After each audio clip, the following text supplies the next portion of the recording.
নমস্কার সকলকে। Hello everyone, আজকে আমরা আলোচনা করব literature review in research UGC NET, literature review summary, আর কি how to search review of literature. সবগুলোই একে অপরের উত্তর দেবে, একে অপরকে হেল্প করবে এর উত্তর খুঁজতে।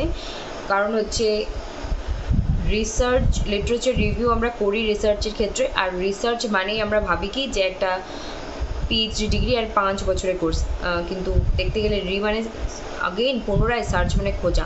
অবশ্যই রিসার্চ মানে আমরা একটা থিসিস লেখার কথা এবং লং টার্ম একটা স্টাডির কথাই বলছি ডেফিনেটলি, কিন্তু রিসার্চ কিন্তু এটাও যে যে কোনো পড়াশোনা আমরা করার আগে কিন্তু আগে একটা আমরা খুঁজি। যেমন ধরুন যে ইউটিউবে আমি এখন এই মুহূর্তে ভিডিওটা বানাচ্ছি, এই ভিডিওটা বানানোর আগেও আমাকে রিসার্চ করেই আসতে হয়েছে। কীরকম রিসার্চ? যে কি বলবো গুগল সার্চ করে, বা কারোর মানে আগে থেকে কেউ এই বিষয়ের উপর বানিয়েছে কিনা সেখান থেকে একটু হেল্প নিয়ে, তারপর হচ্ছে যে তারা কিভাবে বলেছে, কোন জায়গাটা বাদ রেখেছে, আমার কিভাবে বলা উচিত, কারণ আমাকে যেন বলতে পারে না যে কপি করেছি, বা আমাকে যেন কেউ প্রোটেস্ট করতে না পারে। কারণ অবশ্যই আমরা অন্যেরটা দেখবো, শিখবো, পড়বো, বুঝবো, কিন্তু প্রেজেন্ট করব নিজের মতো করে। আর সেটাই হলো রিসার্চ, নতুনত্ব নিয়ে আসা। আগে থেকে যা আছে এখনও আছে, ভবিষ্যতেও থাকবে, কিন্তু নিজে সেখান থেকে একটা নতুনত্ব বের করে নিয়ে আসা, সেটা থেকে গেলেও ভবিষ্যতের জন্য, ভবিষ্যতের প্রজন্মের জন্য যারা এই বিষয় নিয়ে কাজ করবে তাদের জন্য হেল্প করবে, এবং অবশ্যই সেটা পড়াশোনা তো লোকজন করবেনই। তো রিসার্চ মানে বললাম, রিভিউ মানে হচ্ছে মানে আগেইন, আবারও পুনরায়, ভিউ মানে প্রদর্শন, দেখা, তো পুনরায় দেখা। আর একটা কথা বলছি যে আমরা যখন এক্সাম দিই, সেটা 10th লেভেল হোক, 12th লেভেল হোক, বা গ্র্যাজুয়েশন, পোস্ট গ্র্যাজুয়েশন লেভেল, আমরা রিঅ্যাসেসমেন্ট কথাটা শুনেছি, রিভিউ কথাটা শুনেছি। পরীক্ষায় দিয়েছি, নাম্বার কোনো একটা পেপারে মনে হচ্ছে আরও বাড়তে পারে, রিভিউ করার জন্য টাকা সঙ্গে দিয়ে ফর্ম জমা করে আমরা সেই ইনস্টিটিউশনে জমা দিই। সেটা অনলাইন প্রসেস হলে অনলাইন, অফলাইন হলে অফলাইন, রিভিউ করতে পাঠাই। যদি নাম্বার বাড়ার থেকে 2, 4, 5 যার যেরকম বাড়ে, আবার যদি বাড়ার না থাকে তাহলে বাড়ে না, কিন্তু সাধারণত কমতে দেখা যায়নি কখনো নাম্বার, কিন্তু এরকম নয় যে কারোরই কমেনি, হতেও পারে, যাই হোক কমতে পারে, কিন্তু রিভিউ করতে পাঠাই আমরা, যে আমার মনে হচ্ছে যে আমি আরও সেখানে একটু ভালো স্কোর করতে পারি, তো পুনরায় বিবেচনা করার জন্য, পুনরায় বিষয়টাকে দেখার জন্য, বোঝার জন্য পাঠানো হচ্ছে। তো এখানেও রিভিউ কথাটা আমি বললাম এক্সাম্পল দিয়ে, যাতে আমরা বুঝতে পারি কেন রিভিউ। তো এখানে রিভিউ হচ্ছে যে রিসার্চের ক্ষেত্রে ইউজিসি নেটে আমি বলিনি, দুটো পেপার আছে আমাদের, পেপার 1 অ্যান্ড পেপার 2। তো ইংলিশ লিটারেচারের ক্ষেত্রে কিন্তু পেপার 2তেও রিসার্চ মেথোডোলজি আছে, আর পেপার 1এও রিসার্চ মেথোডোলজি আছে। তার মানে আমরা জানি যে each unit contains 5 questions into 2 marks, total 10 marks. মানে হচ্ছে যে প্রত্যেকটা ইউনিটে আমরা জানি যে 5টা করে কোয়েশ্চেন যদি আসে, তাহলে 5 দুগুণে 10 করে থাকবে, তাহলে এইভাবে 10টা ইউনিট থাকলে 10 10 100। তো এইভাবে প্রশ্ন আসে না পেপার 1-এ কি পেপার 2-এ কি, হয়তো টিচিং রিসার্চে দেখা গেল 5টার জায়গায় 6টা 7টা 8টা প্রশ্ন চলে এলো। এদিকে আইসিটি বা পিপল অ্যান্ড ডেভেলপমেন্ট এনভায়রনমেন্টের ক্ষেত্রে দেখা গেলো 2টো প্রশ্ন চলে এসছে বা 3টে প্রশ্ন চলে এসছে, জাস্ট এক্সাম্পল দিলাম। ঠিক সেরকমই যে ইংলিশে, তবে এটুকু বলতে পারি যে এই রিসার্চ টপিকটার উপর পেপার 1-এও যেহেতু আছে রিসার্চ, এবং পেপার 2-তেও, দুটো মিলে কিন্তু আমরা এক্সপেক্ট করতেই পারি যে 8টা প্রশ্ন, 5টার ওপরে প্রশ্ন আসার এক্সপেক্ট করতে পারে, 8 থেকে 10টা প্রশ্ন আসতে পারে। তার মানে 16 থেকে 18-20 নাম্বার আমাদের হাতে এই বিষয়টাতে আছে। তাহলে বিষয় হচ্ছে যে লিটারেচার রিভিউ পেপার 1-এ যে আমরা রিসার্চ করি আর পেপার 2 দুটোই অবশ্যই, ওখানে যে কোয়ান্টিটেটিভ রিসার্চ, কোয়ালিটেটিভ রিসার্চ, রিসার্চের ভ্যারিয়েবলস, স্যাম্পলস, টাইপস, প্রসেস, সব কিছুই কিন্তু অবশ্যই একই, ওটাই প্রসেস, সেটা সায়েন্সে হোক, আর্টসে হোক, রিসার্চের ক্ষেত্রে। কিন্তু যখন এই লিটারেচারের রিসার্চের কথা আসবে না, তখন একটু প্রসেসগুলো চেঞ্জ হয়ে যাবে, যেগুলো কিন্তু সায়েন্সের রিসার্চের ক্ষেত্রে আলাদা হয়, আর মানে প্রসেসগুলো কিছু কিছু বিষয়বস্তু আছে কিন্তু চেঞ্জ হয়ে যাবে, কারণ লিটারেচারের রিসার্চ আলাদা, আর সায়েন্সের সায়েন্টিফিক্যালি প্র্যাকটিক্যাল যেটা কাজ আছে সেটা কিন্তু একটু না অনেকটা হলে আলাদা, কিন্তু আদারওয়াইজ রিসার্চ মানে কি, সেটা সর্বত্রই এক। তারপর লিটারেচার রিভিউ কি, হাইপোথেসিস কি, কোয়ালিটেটিভ কোয়ান্টিটেটিভ রিসার্চ কি, কাকে বলে, স্যাম্পলিং করা কি, তো এগুলো কিন্তু অবশ্যই সেম, কিন্তু লিটারেচারে যখন রিসার্চ আমরা করব, পদ্ধতিগুলো আমাদের অন্যভাবে অবলম্বন করতে হবে, আলাদা পদ্ধতি আছে, তার আলাদা নাম আছে। যখন সায়েন্সের ক্ষেত্রে যাবে সেখানে আলাদা পদ্ধতি আছে, আলাদা নাম আছে, তাই না? তো এখানে হচ্ছে যে how to search review of লিটারেচারের মানে সাহিত্যে কোনো রিসার্চ করতে সেক্ষেত্রে রিভিউ কী করে করবো? অবশ্যই এক নম্বরেই বলবো গুগলে যদি আমরা সার্চ করি, কিছু ছোট হোক বড় হোক, জার্নাল হোক, আর্টিকেল হোক, যে বিষয়ের উপর কাজ করতে চাই সেটা দিয়ে যদি গুগলে আমরা সার্চ করি সেটা কিন্তু চলে আসবে, কিছু না কিছু শো করাবে, সেখান থেকেও 2 লাইন 4 লাইন 10 লাইন পড়লে আমাদের একটা বেসিক আইডিয়া হবে।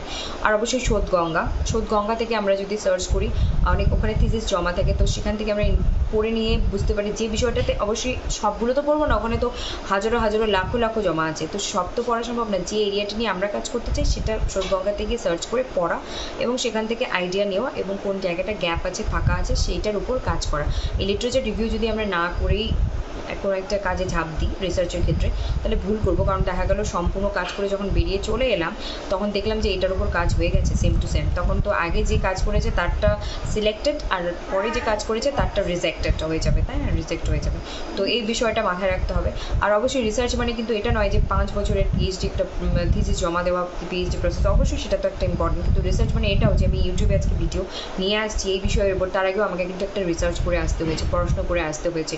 সেটা 1 ঘন্টারও হতে পারে, 10 ঘন্টারও হতে পারে, 10 দিনেরও হতে পারে, 10 মাসেরও হতে পারে, তাই না? তো সেটাও কিন্তু একটা প্রসেস যে আমাদের পড়াশুনো করে নিয়ে আসতে হয়েছে, যে এই টপিকে কে কী বলেছেন। অবশ্যই আমি অন্যদের থেকে বুঝবো, শিখবো, জানবো, কিন্তু আলটিমেটলি অন্যেরটা হুবহু বলা যাবে না, তাহলে বলবে কপি হয়েছে, কপিরাইট ক্লেম চলে আসবে, সেটা করা যাবে না। অবশ্যই অন্যেরটা শুনবো, দেখবো, বুঝবো, কিন্তু প্রেজেন্ট বা উপস্থাপন করার চেষ্টা করবো নিজের মতো করে, সেটাই হবে রিসার্চ, নতুনত্ব নিয়ে আসা। মানে বিষয় একই আমরা আলোচনা করবো, কিন্তু উপস্থাপন করার ধরন, ভঙ্গি, বলার, বোঝানোর আলাদা আলাদা থাকবে। অবশ্যই তার জন্যই এত টিচার, এত মানুষ, যার যাকে ভালো লাগে, যে যার থেকে বুঝতে পারে ভালো করে, এত লোকজন, তো যার যাকে ভালো লাগে সেখান থেকে আমরা বুঝতে পারি। প্রত্যেক এই 5টা আঙুল আমাদের কারোরই সমান না, ঠিক সেরকম প্রত্যেকের গ্রহণ করার ক্যাপাবিলিটিও সমান না, বোঝানোর ক্যাপাবিলিটিও সমান না, কিন্তু যার থেকে যার বুঝতে সুবিধা হয় আমরা তাকেই পছন্দ করি বা তার থেকে পড়তে চাই, শিখতে চাই, এই হচ্ছে বিষয়। তারপর হচ্ছে literature review and research UGC net, আমি বলে দিলাম পেপার 1 পেপার 2 দুটোতেই আছে, খুব ইম্পর্টেন্ট বিষয় literature review in research UGC NET. Literature review আমাদের পড়তেই হয়, ওই তো একই কথা। সেটা আজকে একটা পিএইচডির জন্য বলছি না, একটা যদি আমরা একটা কোনো প্রপোজাল লিখি, রিসার্চ প্রপোজাল, ইন্টারভিউ ক্র্যাক করার জন্য, সেটাতেও আমাদের কিন্তু মিনিমাম কারোর ক্ষেত্রে 15 দিন, কারোর ক্ষেত্রে 1 মাস, কারোর ক্ষেত্রে 6 মাস, কারোর ক্ষেত্রে 1 বছরের একটা জার্নি আছে, একটা পড়াশোনা আছে, সেই বিষয়টা নিয়ে আগে কী কাজ করেছে, নতুন কী আছে, মানে আমি যেন ওই বিষয়টা রিভিউ করে দেখবো এবং নিয়ে যাবো, টিচাররা যেন বলতে না পারেন যে আমি কারোরটা কপি করে নিয়ে এসেছি হুবহু, এবং আমি যেন মানে আমাকে যেন বলে না যে মানে, আর যেটা আমরা লিটারেচার রিভিউ না করলে নিজের গ্যাপটা যেমন খুঁজে পাবো না, আবার লিটারেচার রিভিউ না করলে বুঝতে পারবো না যে কী বিষয়টা নিয়ে আমি কাজ করতে চাইছি, কী বিষয়ে বলতে চাইছি, এবং ওনারা প্রশ্ন করবেন, সেই প্রশ্নের উত্তর দিতে গেলেও আমাদের লিটারেচার রিভিউ করা দরকার, যে এর থেকে কী কী প্রশ্ন হতে পারে, কী ধরনের সম্ভাব্য প্রশ্ন আমার সামনে উঠে আসতে পারে, ফেস করতে হতে পারে, তো সেগুলো উত্তর দেওয়া এবং নিজেকে সিলেক্ট হতে গেলে সেইরকমভাবে নিজেকে প্রিপেয়ার করতে হবে, প্রশ্নের উত্তর মিনিমাম প্রিপেয়ার হয়ে যেতে হবে। আর যখন আমরা নিজে থেকে এগুলো খেটে করবো, তখন অটোমেটিক্যালি আমরা প্রশ্নের উত্তর কিন্তু দিতে পারবো। আর যখন কেউ আমাদের হাতে, মানে কেউ আমাদের হেল্প করবে, কেউ আমাদের শিখিয়ে পড়িয়ে পাঠাবে, সেক্ষেত্রে কিন্তু তার শেখানো পড়ানোগুলোই আমরা বলতে পারবো, কিন্তু তার বাইরে যদি কিছু একটা প্রশ্ন জিজ্ঞেস করে দেয় আমরা কিন্তু উত্তর দিতে সক্ষম হবো না, এবং ভেবা জায়গা খেয়ে যাবো এবং ভয় পেয়ে যাবো ওনাদের সামনে, টিচারদের সামনে যারা ইন্টারভিউ নেবে। তো সেক্ষেত্রে অবশ্যই হেল্প আমরা নেব, কিন্তু নিজের মতো করে বোঝার, উপস্থাপন করার চেষ্টাটাও থাকতে হবে, আর নিজে পরিশ্রম করে খেটে করাটা সবথেকে বেস্ট, তার সেটাতে বেশি মনে থাকে, বেশি আমরা বুঝে বিষয়টাকে জানতে পারি, পড়তে পারি, বুঝতে পারি, সেক্ষেত্রে আমাদের একটা দখল, একটা আলাদাই লেভেলের কনফিডেন্স থাকে। কেউ মানে চামচ দিয়ে ফিট করানো আর নিজে হাতে মেখে খাওয়ার মধ্যে তো পার্থক্য আছে না, নিজে হাতে মেখে খেলে প্রত্যেকটা আইটেম, প্রত্যেকটা সবজি, প্রত্যেকটা রান্নার যে স্বাদ আমরা একদম আস্বাদন করতে পারি। আর কেউ চামচ দিয়ে ফিট করাচ্ছে, তো সেখানে তো আর্টিফিশিয়াল, মানে হাতে খাওয়ার, চামচ দিয়ে খাওয়ার মধ্যে অবশ্যই হাত খেটে গেলে আমরা অবশ্যই চামচ দিয়ে খাবো, বা কোনো একটা অসুবিধা হলে চামচ দিয়ে খাবো, খেতে পাচ্ছি না হাত দিয়ে, সেক্ষেত্রে তো অবশ্যই, কিন্তু তারপরে হাত দিয়ে মেখে খাওয়ার যে মজা, সেটা কিন্তু চামচ দিয়ে খাওয়ার মজার মধ্যে নেই।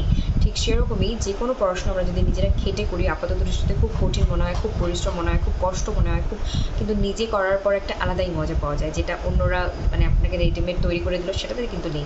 অবশ্যই আমরা হেল্প তো নেবো, কারণ আমরা সবটা তো একা বুঝে উঠতে পারবো না, হেল্প তো আমাদের নিতেই হবে, তারপরেও নিজেকে কষ্ট করে খুঁজে চেষ্টা করে করাটাই বেস্ট, সেটা লিটারেচার রিভিউ হোক আর যে কোনো কিছু স্টাডি হোক। আর এটাই summary of literature review and literature review in research UGC net and how to research review of literature. কয়েকটা সোর্স বললাম, ইন ফিউচার অবশ্যই আর অন্যান্য সোর্সের কথাও বলবো, পড়াশোনা করে নিয়ে আসবো, সেখানেও আমাকেও রিসার্চ করে নিয়ে আসতে হবে, যাতে করে আমি ভুল কিছু ইনফরমেশন না দিই এবং যা বলি ঠিকঠাক যেন বলে আর জন্য আপনাদের সামনে উপস্থাপন করতে পারি এবং বুঝে বোঝাতে পারি এবং নিজেও বুঝতে পারি। ভালো থাকবেন, সুস্থ থাকবেন। আর দেখতে পারেন SP literature. Like comment share and subscribe, like comment share and subscribe, like comment share and subscribe. Upcoming এক্সামের জন্য প্রিপারেশন নিন। বেস্ট অফ লাক সবাইকে। ভালোভাবে পড়ুন, সুস্থ থাকুন, ভালো থাকুন, ভালোভাবে এক্সাম দিন। নমস্কার।